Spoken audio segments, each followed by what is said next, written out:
Thank you. Bismillah ar-Rahman ar-Rahim. Assalamu alaikum, everyone. First of all, I'm very grateful to ACCA Pakistan for inviting me here, and especially my very dear friend and the country head for Pakistan, Asad Hamid Khan.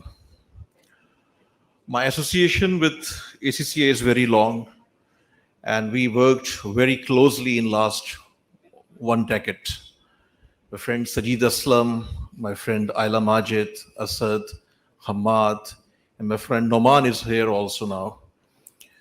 So, Mr. Joseph, I want to share with you that as far as the ACCA Pakistan is concerned, I critically observed from the private sector and in the government also that they are doing a commendable role as far as the nation building is concerned.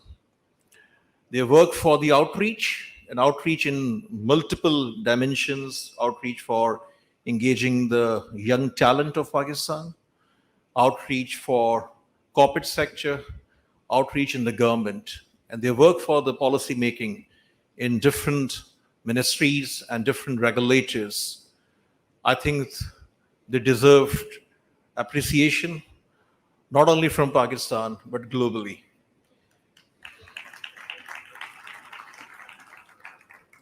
This is also a very important development that our very dear friend Ayla Majid is now the Global Vice President. She is the first Pakistani, the first South Asian, and also the first Muslim Vice President. And I'm eagerly waiting for her tenure as the President after next year. And I was discussing with Noman that now this is your time, that in next few years, you should be the global president of ACCA. So because of the size of the global community, around 0.7 to 0.8 billion members, qualified members and the students, and around 179 countries across the globe, this is truly a global community. And serving as the vice president and serving in the council, this is a big opportunity for Pakistan to showcase our true potential to the world. This is also a big opportunity for our student members. And I want to congratulate all the new members and high achievers for being a part of ACCA now. And there is a huge responsibility on your shoulders. I want to share only 2 or 3 points here, not a very long speech, only as a food for thought. That Pakistan's population today is around 220 to 30 million. And out of this population, around 65% population is under 32 years of age. By 2047-48, our population size will be 400 million. This is a huge number. And around 65% population, or more than 65% population, will be under 30 years of age. So Pakistan is a land of opportunity. There are huge opportunities here. We are facing several economic crises, political crises, everything. But despite all the barriers, all the hurdles, Pakistan is genuinely a land of opportunity. So what is the biggest threat to Pakistan today? This is my biggest fear. And these days I'm highlighting this point. What is the biggest threat for Pakistan? There is no external threat.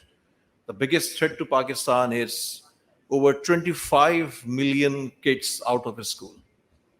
We are not providing them education, and we are not providing them vocational training or any type of technical skills. So imagine that after 20-25 years, when our population size will be around 400 million, this will be a more alarming situation.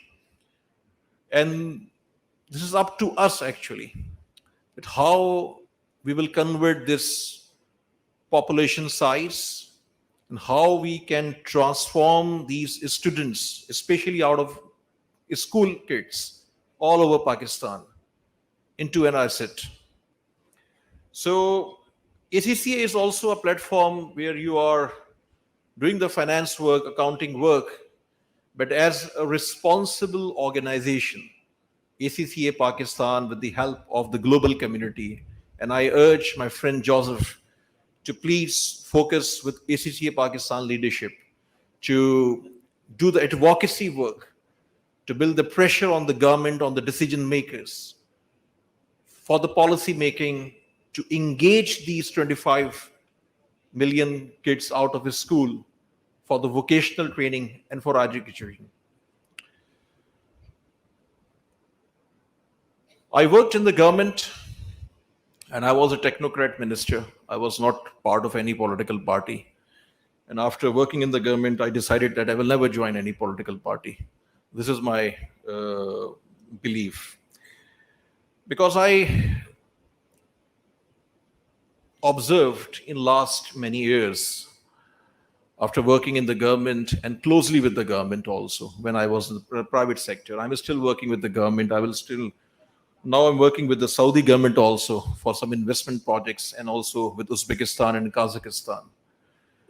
I believe that there is a huge potential for Pakistan. I served in the investment ministry as the chairman board of investment.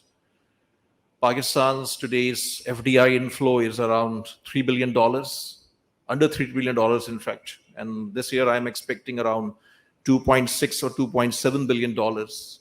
But trust me that there is an opportunity of few $billion investment every year only from Saudi Arabia, only from China, only from Kuwait and Qatar and UAE, the Middle East market, the Netherlands, the US. If we will focus on 7-8 industries and we will focus on 7-8 countries, we can engage $10-12 billion in the next 3 to 5 years. We can engage $20-25 billion in next 10 years. And I'm not sharing any exaggerated number. This is actually a very less number. The actual potential of Pakistan is different. So what we need to do, why this is all not happening? Because I observed, and this is my candid view, that there is a need of changing the entire system. There's a need of massive overhauling of the system, massive restructuring needed in the system. So yes, we believe on democracy. And I believe that after the election, whenever election will happen in October, November, September, there will be a political stability in the country. But trust me, our current political system can't produce the extraordinary results because our opportunity is here, but we are playing here because of this system.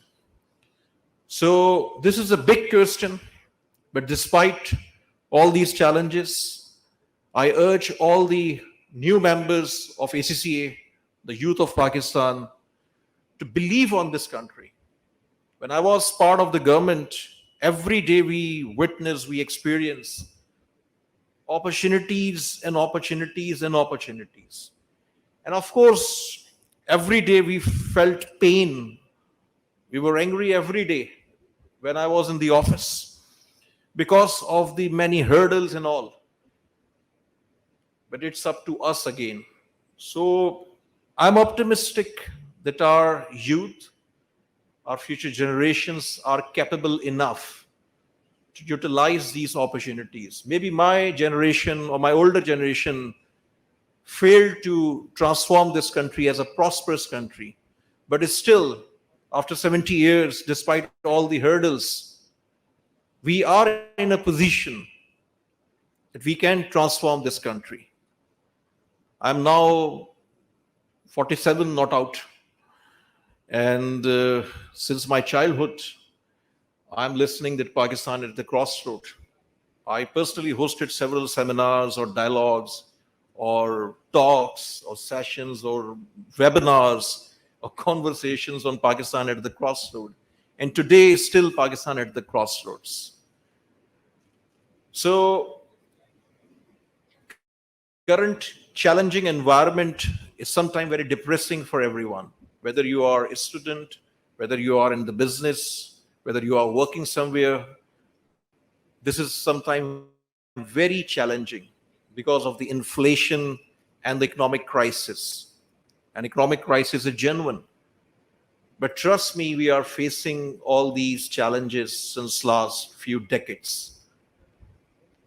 As a nation, there is a need of big rethink, critically evaluate our weaknesses, where we are doing wrong, what are the root causes, and what are the actual hurdles. This is our responsibility to evaluate them and to strategize and to make the strategy for our economy, for investment, and for everything. Before my closing view, I also want to say that Joseph highlighted about the women empowerment. Yes, this is a key point. Shaista is here. She's working very efficiently on this area. And I believe that the engagement and maximum empowerment of women in Pakistan is also the way forward for Pakistan's progress. One example is Ayla Majid. She, as the woman leader of ACCA Pakistan, is now leading the ACCA globally. I experienced in my last 25 years career, wherever I worked with the women, they are more productive. As a man, I'm saying this. They are more productive, more focused, and more result-oriented. And the process already started. We are seeing the change gradually, step by step, in our corporate sector, in our different sectors. I want to share the example of Saudi Arabia. I'm working very closely with Saudi Arabia. I wrote few articles also. You can Google with my name, last few articles on Saudi Arabia as far as investments and the business climate is concerned. And the reason behind this development in the last 6 years is actually Mohammed bin Salman, the Crown Prince. And one of the most important reason behind their development is the women empowerment. 6 years back, only 2 or 1%, I think, women were part of the Ministry of Energy and Ministry of Industries. Today, the number is over 35%. I experienced the change in Riyadh. Riyadh is a place for investment these days. They're public investment fund investing globally. And we worked very closely with the Saudi investment minister. These days, I am working for some investment projects with the investment minister. And they really want to invest in Pakistan. So when I had some personal meetings with him, he highlighted the same issues, that these are the areas we really want to invest in Pakistan. But he shared their stories. So there is a need to learn from other countries, like the new strategy and the new overall roadmap of Saudi Arabia.